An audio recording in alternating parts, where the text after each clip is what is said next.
DSC preparation కి మిగిలిన తక్కువ సమయాన్ని డిఎస్సి 2024 యాప్ లేదా DSC2024.com తో జాబ్ ని సాధించండి.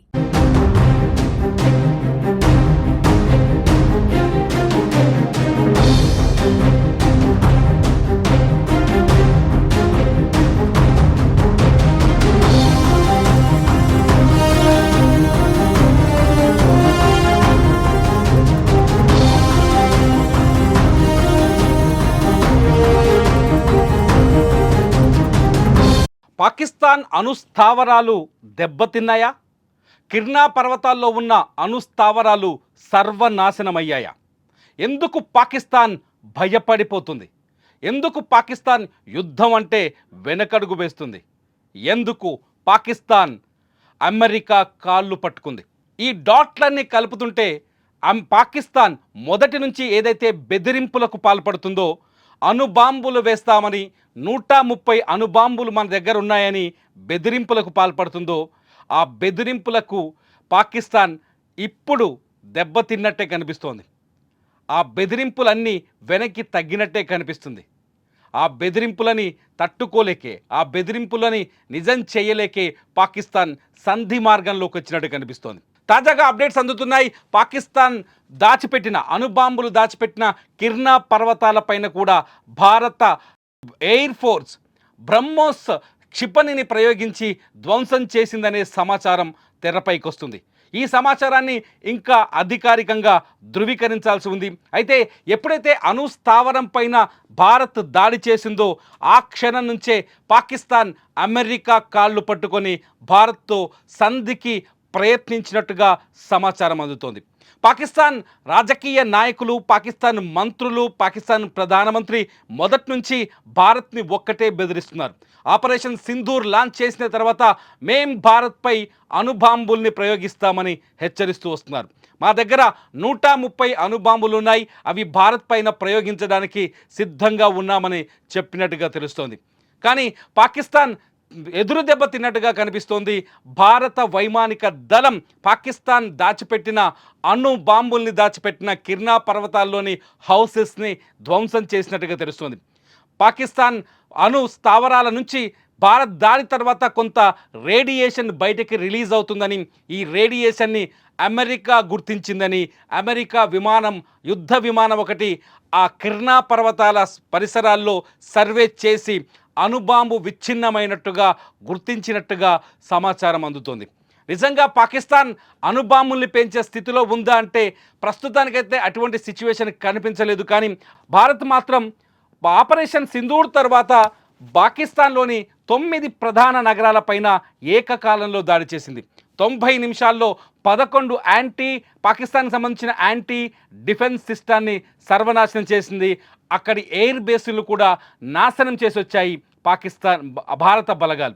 ఈ నేపథ్యంలో ఈ దాడుల సందర్భంగానే పాకిస్తాన్కి దగ్గరగా ఉన్న సర్గోద్ ఎయిర్ బేస్ సమీపంలో ఉన్న కిర్నా పర్వతాలపైన కూడా భారత వైమానిక దళం బ్రహ్మోస్ క్షిపణిని ప్రయోగించిందని, ఆ క్షిపణి పాకిస్తాన్ దాచిపెట్టిన అణు బాంబుల్ని కూడా నాశనం చేసిందని, ధ్వంసం చేసిందని కొంత సమాచారం అందుతోంది.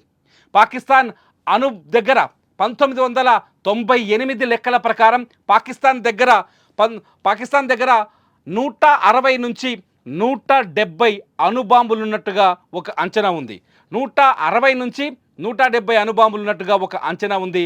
పాకిస్తాన్, భారత్ తప్ప ప్రపంచ దేశాలన్నీ అణు ఒప్పందం పైన, ఐక్యరాజ్య సమితి భద్రతా మండలి తీసుకొచ్చిన అణు ఒప్పందం పైన సంతకాలు చేశాయి. కానీ పాకిస్తాన్, భారత్ ఈ 2 దేశాలే సంతకాలకు నిరాకరించాయి. దీంతో ప్రపంచ దేశాలన్నీ భారత్, పాకిస్తాన్ని అతిపెద్ద అణ్వస్త్ర దేశాలుగా అభివర్ణిస్తుంటాయి. 2 దేశాల దగ్గర అణుబాంబులు బలంగా ఉన్నాయని విశ్వసిస్తున్నాయి.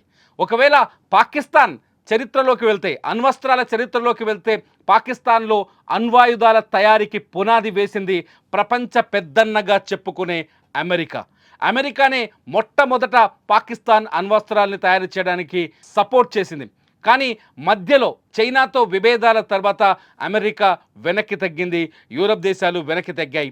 ఆ తర్వాత అమెరికా స్థానంలో పాకిస్తాన్ స్నేహంలోకి ఎంటర్ అయిన చైనా పూర్తి స్థాయి అణు మ్యాప్ని అందించింది. టెక్నాలజీని అందించింది.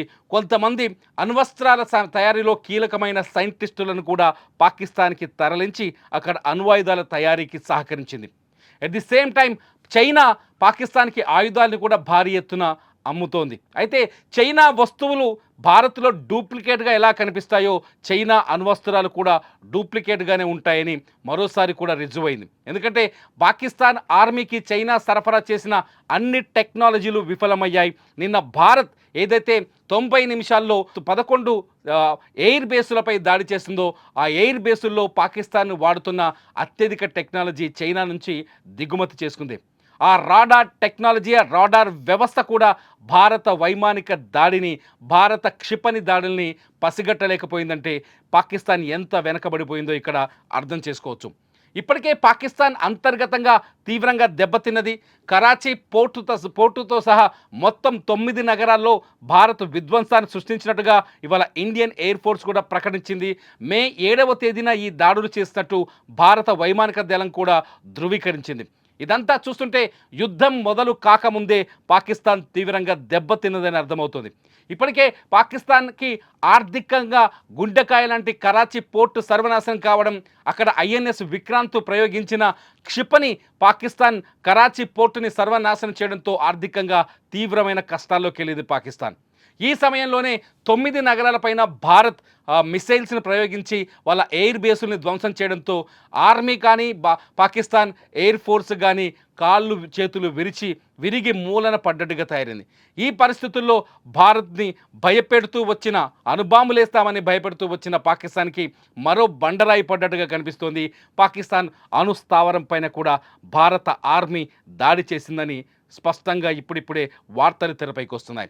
ఒకవేళ కిర్నా పర్వతాల్లో అణుస్థావరం నిజంగానే ఉంటే, పాకిస్తాన్ కిర్నా పర్వతాలపైన ఒక భారత ఆర్మీ నిజంగానే దాడి చేస్తుంటే ఇది పాకిస్తాన్కి కోలుకోని దెబ్బ అవుతుంది.